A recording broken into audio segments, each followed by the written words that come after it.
Check this out. We have to redo this seat. I don't think there's an upholsterer around who wants to have to redo someone else's work.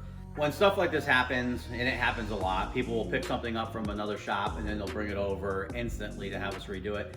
I always say, bring it back to the people who did it. Always give them an opportunity to fix their work, because we all have good days and we all have bad days. I would appreciate if I had a bad day, someone said, oh, you know what? Can we redo this because we want to make it right? Told the customer that. He already went back to this person multiple times, wouldn't take care of it. We are going to be redoing this completely seat with the correct leather and all that stuff, but the problem is he needs to ride his bike now, and we're sending it out for some custom embroidery, and he's getting a automotive grade leather hide like I recommended for him this time. And this leather is more of a home furniture leather, so it's a little bit tougher to work with. I don't know how we're going to do this because everything is off center really bad. Luckily, the person who did this didn't do any top stitches, so I think what we're going to end up doing is we're going to cut this apart and basically redo the foam. If you look here, they had shoved big chunks of foam in here, which is no bueno. The customer wanted them to slim down the seat. There was everything was wrong with it. It's completely crooked, nothing symmetrical. This is gonna be a challenge. This is gonna kind of probably kick us in the butt to try to make this look good. Let's begin this process. We're just gonna pull. Well, actually, I gotta remove all the staples first. Let's try that. I don't know if you can see here. I was trying to remove the staples, but you can see here how the staples are going vertical. Whenever you put staples in, you want to have them going left to right. If you were to pull this, well, yeah, see that? You pull this, it's going to just rip the staples out or rip your material. If they're going sideways, you're going to have a better grip on it and a less chance of it actually shearing up and ripping it. So let's get these staples off here. And we all know when we remove staples, put our tools in, twist, pull them out in our hands, and right into the garbage. We always want to make sure nothing on the table, because if one falls on the table and you spin the seat, you're going to rip the seat. Let's see what we have going on underneath here.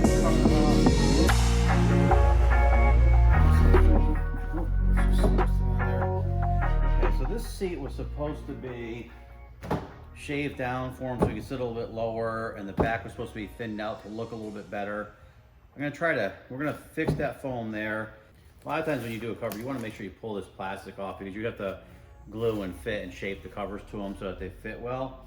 Now, another thing that we're gonna have to deal with on this is underneath here, they use a So foam and a headliner material. The reason that we'll use So foam over headliner material is So foam is usually a little bit firmer, so it's gonna be stronger, stiffer, and if you have to stitch to it, you'll get a more pronounced look. Headliner material is sometimes very thin and super soft, like you can see here. He did put a 1/4 inch headliner material instead of the 1/8 inch, and we're just gonna cut every panel out of this and restitch the whole thing. If he had done top stitches on here, this would have been even more of a nightmare. I was gonna try to just put top stitches on here, but the problem is I measured out the distance from here to here compared to here, and it's over 1 inch off, so there's almost no way we're gonna make this symmetrical, because it's just not. So we're gonna take it apart and try to redo it from scratch, reusing these materials, and hopefully we don't screw up, because there is no other materials.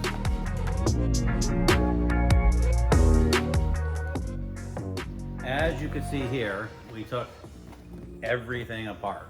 We're basically essentially starting over. I think whoever did this must be like a home furniture type upholsterer, just because the way everything was sewn was really wide, savage, very baggy and puffy, and then the fact that they stuffed it all with big wads of foam, that's something you would see like someone doing like home furniture or something like that usually. Let's go shape this bad boy. What we're gonna do is, I think because we're cutting it down and making it smaller, we should have enough material. I'm gonna reshape this knowing how the guy wants it reshaped a little better now. And we're gonna try to make it look cool and sleek and reuse that material. It's strange because the seat was marked as if they were going to cut it, unless they were just, oh, this is probably where they were gonna put their pattern. So let's get all this crappy plastic off here. These, when you pull, you could use steam sometimes to get this plastic off a little easier, but because we're gonna be cutting most of the foam off and grinding it, I don't really care if it sparks it up a little bit. I don't have the bike here, so I'm gonna try to keep this foamed up here because I don't know how it fits the tank. These seats are actually, even though they're weird shaped pans, I kind of like them. You see how they kind of come out like this? We could actually do something pretty cool with this. Let's cut her up. Let's cut her up.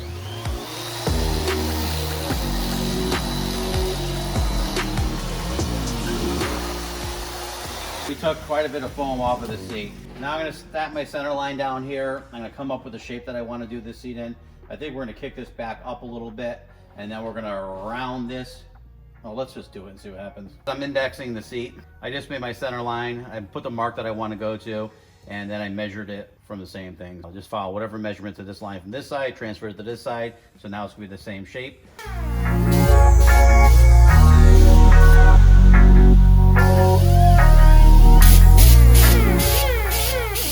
I got this sculpted pretty close to where I'm gonna want it for him. Now I'm gonna go through and apply a layer of a closed cell foam. I usually use 1/4 inch. They only have 1/2 inch right now, so you take what you can get. I only skim seats with closed cell foam or neoprene. If you try to make this too thick, the seat will actually shrink over time, so you'll have a baggy seat in like less than a season. It doesn't really do well to a lot of heat elements and all that stuff. It's great for sculpting. If you keep it thin, you'll never have an issue.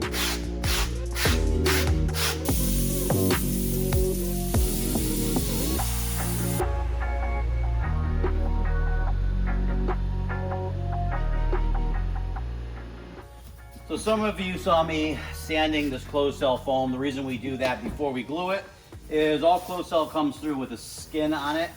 If you glue on that and don't sand it, when you go to, if you have to move something around, or even sometimes on its own, it'll just delaminate from wherever you stick it to. So we sand it, rough it up, break that skin off, and glue it really well. Another reason we use this foam, and I like to use this foam on the top, is because it's a lot firmer. You'll have your soft, cushy foam underneath it, and then this will kind of like act as a snowshoe where it encompasses your whole bottom and lets it kind of disperse underneath the foam a little more evenly. On bikes that we really aren't changing the foam or sculpting to the person, we'll do this as like a little trick. Just gonna square this up right now. We're using an actual metal square for a straight edge, just to give us a foundation to go off of. It definitely would have been easier to just redo this from scratch.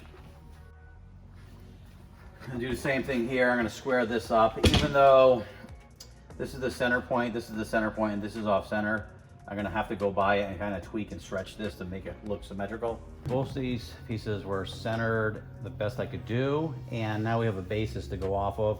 So we're gonna try to reuse these pieces and put them in the side, but make it look nicer. Now this is one of the tough parts when your diamonds and everything are off center and there is no actual center. When you stitch, you want your stitching to look exactly the same on both sides. If these are off, they're not. So now we have to decide if we're gonna stitch it a little off to make it look better, or if we're gonna do it right and just have the diamonds off. These things are so off, they play like mind tricks on you. I'm gonna go try to sew these on there and see how this looks now. I'm gonna start sewing this together. I think I might have something, but I think I might be short some material. I'm gonna have to figure this out. This is definitely a dumb move on my part. Some of the hardest parts about this right now are the patterns are so far different left and right, trying to find the happy medium. And then also they did like a 3/4 inch Savage. You know, they stitched 3/4 inch in all the way around the seat, which is really tough. It just puts bullet holes from the needle everywhere you need it. So let's go sew this. I'm sure you could just see the stress in my voice. I don't know why I chose to do this job for him.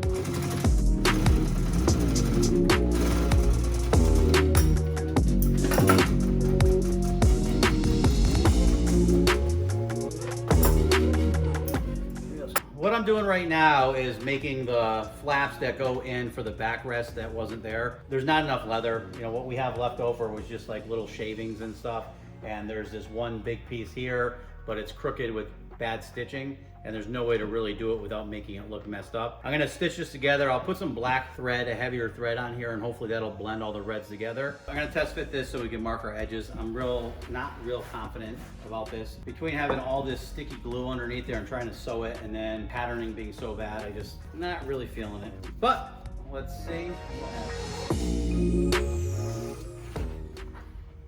This thing is a nightmare. Now I remember why I said I would never do this. It's just easier to pattern and do a seat from scratch than it is to mess with someone else's stuff. I got it close. I think I'm gonna be able to get it so it looks semi-decent. Well, way better than it was, but it's just not gonna be, I mean, for the effort that was put into this, we should have just redone it. Well, let's see. I gotta trim it out and do the bottom stitching and then put it together. All right, the cover is sewn back up. We're gonna try to put it on. Wish me luck. Let's try to make this look great for him.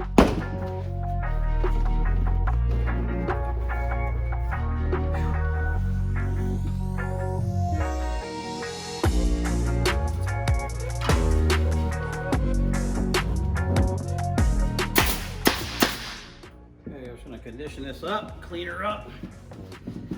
And this is really the best we're gonna get this thing without going nuts. It already is at the point where we should have just probably redone the whole thing, because the only thing that really we left is the main part that we don't like. It's kind of wrinkly because of just the, I think they use a really soft, well, I know they use a really soft foam underneath these diamonds and then didn't glue it. Well, they glued it with, they actually used this really weird glue. It's very gummy and ooey, so it kind of deactivates and activates on its own. There's a lot of stuff on the seat I don't like that we can't really fix because it kind of is what it is. But I think when he sees it, he'll be shocked, because it is literally night and day from when he brought it in. That's it. I'm done. This thing beat me up today. I mean, beat me up. I am out.